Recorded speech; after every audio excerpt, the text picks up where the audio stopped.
श्री कृष्ण गोविंद हरे मुरारे, हे नाथ नारायण वासुदेव।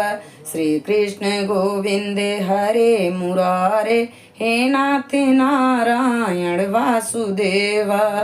राधे राधे दोस्तों, मैं सरिता उपाध्याय सरिता ज्ञान गंगा में आप सभी का स्वागत करती हूँ।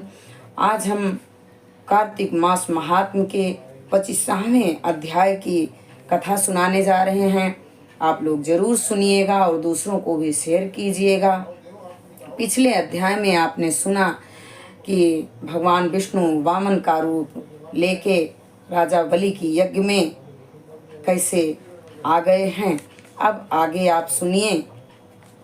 शुक्राचार्य जी कहने लगे कि हे राजा बलि, विष्णु तुम्हारा राज्य लेने के लिए अदिति के गर्भ से जन्म लेकर वही तुम्हारी यज्ञ में आए हैं, सो तुम उन्हें कुछ भी मत देना। राजन, मेरा कहना मान लो। नीति शास्त्र का कहना है कि जब अपनी बुद्धि से गुरु की बुद्धि अधिक लाभदायक होती है। तब बलि कहने लगा कि गुरुजी, आप मुझे अधर्म की शिक्षा क्यों देते हैं?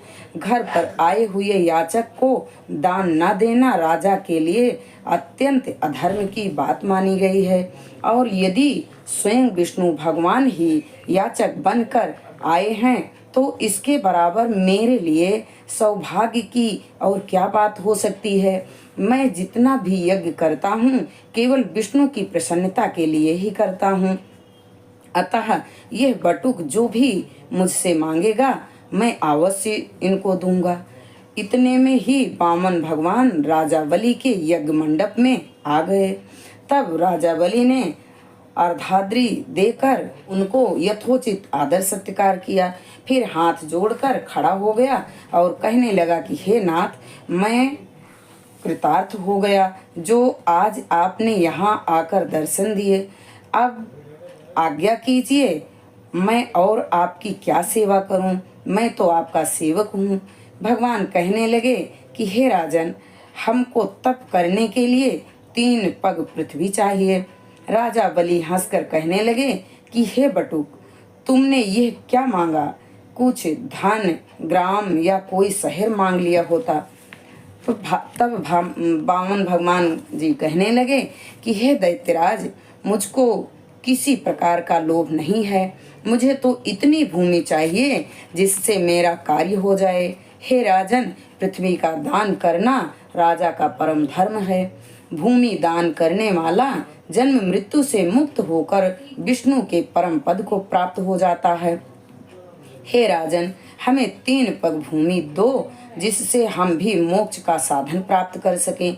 इतनी बात सुनकर राजा बलि जल युक्त टूटी वाला लोटा लेकर भूमि का संकल्प करने के लिए तैयार हो गया। तब शुक्राचार्य तपोबल से अपना सूक्ष्म रूप बनाकर राजा बलि को संकल्प करने से रोकने के लिए लोटे की टूटी में जल रोक कर बैठ गए। वामन भगवान शुक्राचार्य के मन की बात जान गए, अतः उन्होंने एक तेज अग्रभाग वाला कुसा लेकर उस लोटे की टोटी के छिद्र में डाल दिया, जिससे शुक्राचार्य की एक आंख फूट गई। इसके पश्चात राजा बलि ने 3 पग भूमि का संकल्प दे दिया। उसी समय भगवान विराट रूप होकर ब्रह्मलोक तक बढ़ गए। विराट रूप भगवान ने 2 पगों में सारा ब्रह्मांड नाप लिया।